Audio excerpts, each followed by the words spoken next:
Over 1 billion people around the world are not represented on any map. Their homes, places of work, even their entire town or village are missing. Many of these people are also the same 200 million impacted by disasters each year.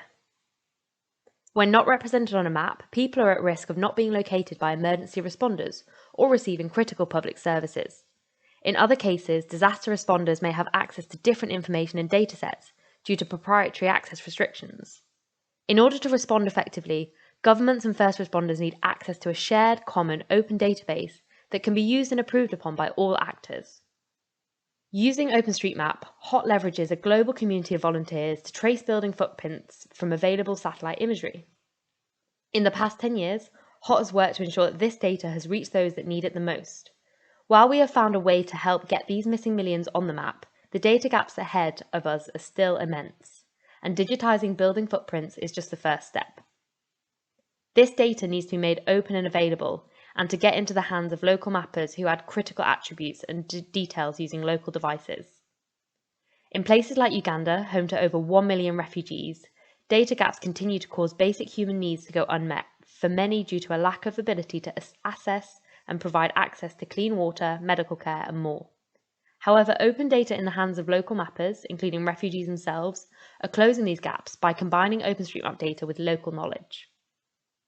As HOT's responses to disasters increase in number and scale, first responders and governments around the world are requesting data and support faster than we can activate our 200,000 volunteers to digitize building footprints. To close these gaps, HOT is collaborating with the OpenStreetMap community and the best machine learning engineers from Microsoft, Development Seed, Facebook, and Maxar Digital Globe, piloting several artificial intelligence applications in the field of machine learning for humanitarian mapping. These pilot applications and related mapping results allow us to now evaluate the benefits and potential limitations of the assisted mapping approach in comparison to traditional manual digitization.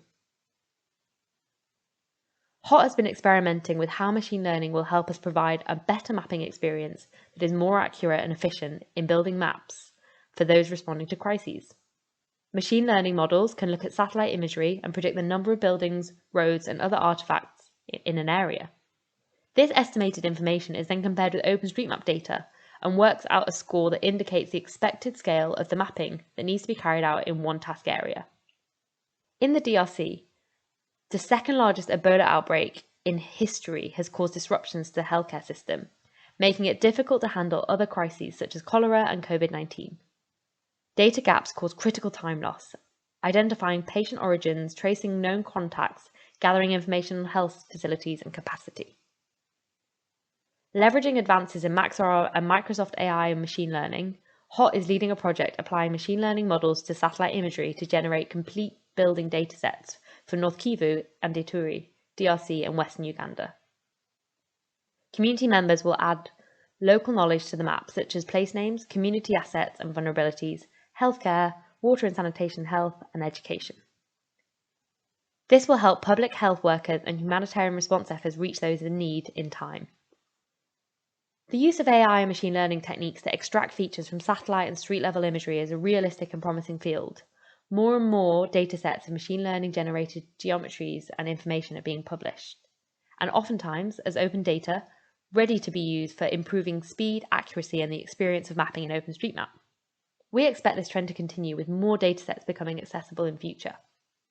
The availability of these initial building blocks highlights difficulties in further building out and integrating machine learning approaches. When considering the impact that open machine learning ecosystems can have on the humanitarian response and economic development, the whole is more valuable than the individual parts. Thank you.